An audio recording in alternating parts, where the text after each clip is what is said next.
11ኛው ሰዓት እውነተኛ ታሪክ ክፍል 10። አባቴ ክብርህን በእጥፍ ነው የምመልስልህ። ብቻ አንተ ይቅርታ አድርግልኝ የህልና እረፍት እንዳገኝ አልኩት። ይቅር ብያሃለው ልጄ። አምባገነን አባት ባልሆንብህ እንደ ልጅ ችግርህን ቀርቤ የማወራህ አይነት አባት በሆን እኮ ምንም ነገር በራስህ አትወስንም ነበረ። እኔ የሚያቃጥለኝ እኮ ጨዋ ልጅ እንድትሆን ተከብረህ እንድታስከብረኝ እያልኩ ከመጠን በላይ ለካ ጮቅኝሃለሁ። እሱን ሳስብ ንድድ አለኝ። ተቃቅፈን ተላቀስን፣ ይቅርታ ተጠያይቀን ሳሎን ተሰብስበን ቁርስ በላን፣ ቡና ተፈላ። እናቴ ዝም ብላ ታየኛለች። እንባ ወረድ ይላል።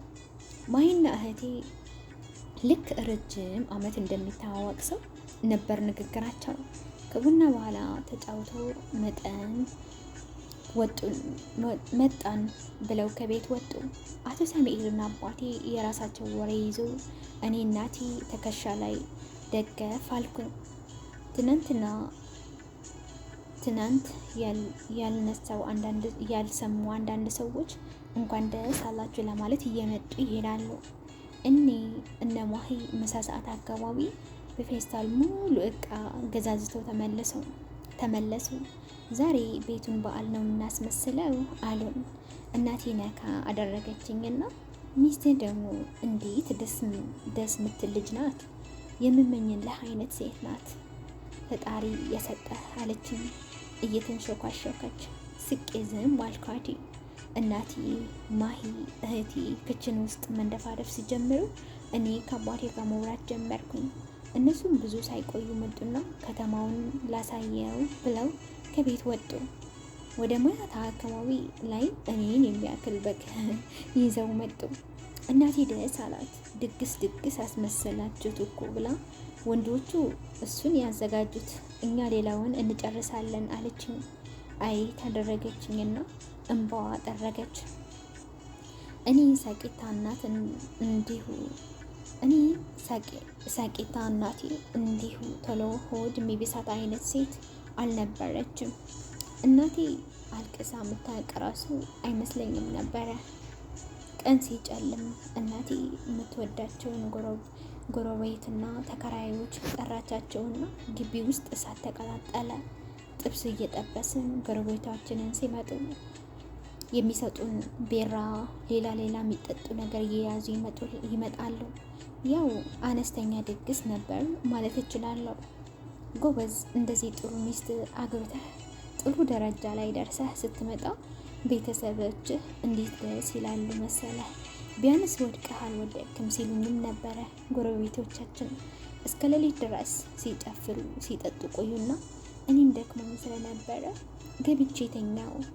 እዛ ቢያንስ ለአንድ ሳምንት ያህል እንዲሁ ስንደሰት የሰማው ያልሰማው ጎረቤት ሲመጣና ሲሄድ ቆየንና ወደ አዲስ አበባ እንመለስ፣ ከፈለግ አንተ እስከፈለግከው መቆየት ትችላለህ አሉኝ አቶ ሳሙኤል። ማሂ ግን አይሆንም፣ እሱ ስራ አለው አይደለ፣ እንዴት ተመልሶ ቢመጣ አይሻልም አለች። እኔም እሺ በቃ እንደሱ ይሻላል አልኳት።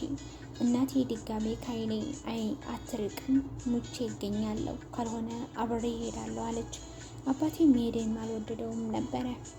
ከ15 ቀን በኋላ ተመልሼ እንደምመጣ ስራዬን አጠናቅቄ ነግሬያቸው እንደምንም አሳምኛቸው ስልኬን ተቀያየርን ከቤት ወጣሁ። ቤተሰቦቼ መኪናውን ፓርክ እስካደረግንበት ቦታ ድረስ ሸኙን። ማሂ እነሱ ደስ እንዲላቸው ከአይናቸው እስክንሰወር መኪናውን አንተ ነዳ አለችኝ። እሺ አልኳት። እናቴ መኪናውን እኔ ልነዳ እንደሆነ ስታውቅ ደስ አላት። በአውራ ጣቷ ጎበዝ የሚል ምልክትም አሳየችኝ። ወደ አዲስ አበባ ከተመለስን በኋላ አቶ ሳሙኤል እንግዲህ ቤተሰቦችህ አግኝተሃል፣ የእነሱም ያንተም ልብ እንደተረጋጋ አሁን ራስህን ላይ የምትሰራ ስራ ላይ ፎከስ አድርግ። ቤተሰቦችህ በአንተ ምክንያት በስነ ልቦና ብቻ ሳይሆን ፋይናንሻልም ችግር አጋጥሟቸዋል። አባትህ አንተን ፍለጋ ከሐዋሳ አቅራቢያ ከተሞች ምንም የቀረው የለም፣ አዲስ አበባ ጭምር። በጣም ብዙ ገንዘቦች አፍስሰዋል። አሁን ላይ አባትህ ስራ አይሰራም፣ በቤት ክራይ ገቢ ነው የሚተዳደረው። አባትህ ሲያጫወተኝ ነበር የገንዘብ ችግር ምን እንደሆነ እንደማታውቅ፣ ለተቀማጭ እያለ የሚያስቀምጣቸው ገንዘብ ራሱ ብዙ ነበር እያለ አጫውተኛል። አሁን አንተ የእነሱ ኃላፊነት አለብህ። ጎን ለጎን ብዙ ስራዎችን መስራት ይኖሩብሃል። እሺ ያልኳቸውና ተነስቼ ወጣሁ። ማሂ ጋ ሄድኩኝ።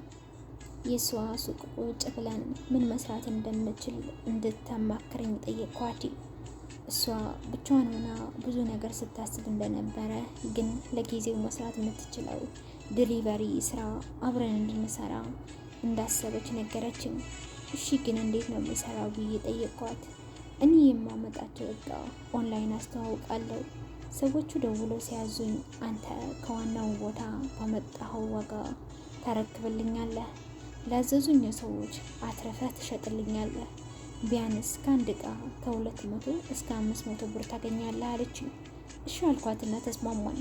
ለምሳሌ ዛሬ መጀመር ትችላለህ ስትለኝ የታዘዘችውን እቃ ኦርደር ጠየቅኳት።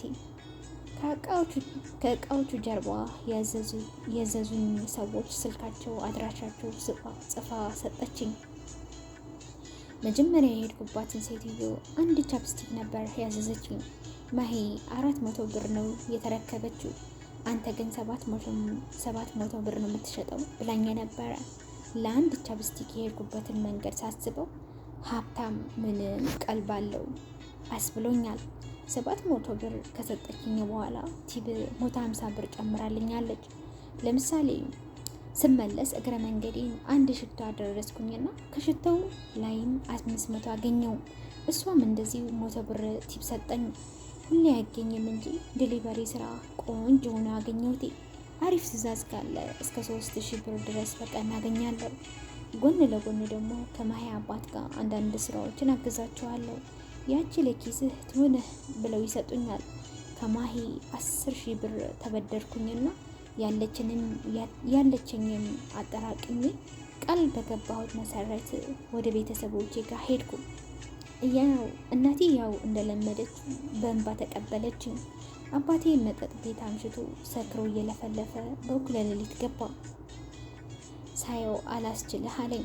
እናቴ እንድረጋጋና በቃ መመለሱን እስካሁን እንዳላመነ ሳያስበው ሱስ እንደሆነበት ልተወው ቢልም እንኳን በቀላሉ እንደማይተወው ነገረችኝ።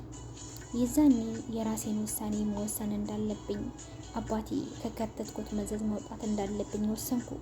በንጋታው አባቴ ቁጭ አደረግኩትና አወራሁት። እሱም እያፈረ ልጄ ሳላስበው ሱስ ሆነብኝ፣ ያንተን ንዴት ለመርሳት ስል 1-2 ማለት ጀመርኩ። ሳላስበው ሱስ ሆነብኝ ቀረ።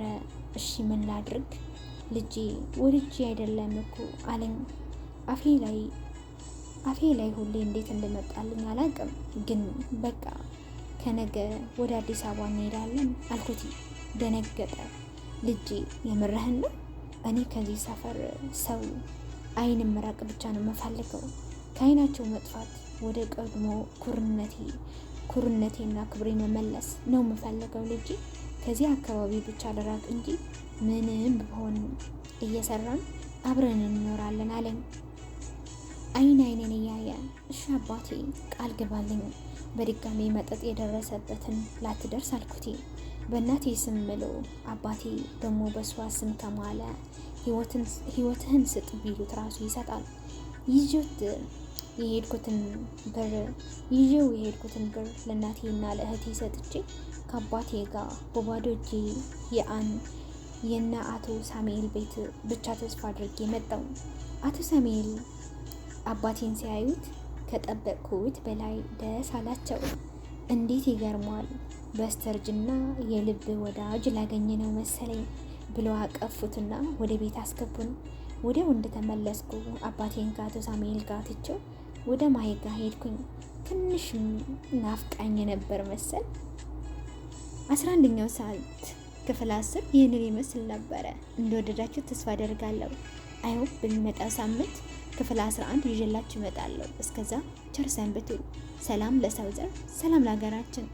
ላይክ፣ ሼር፣ ሰብስክራይብ አትርሱ። ባይ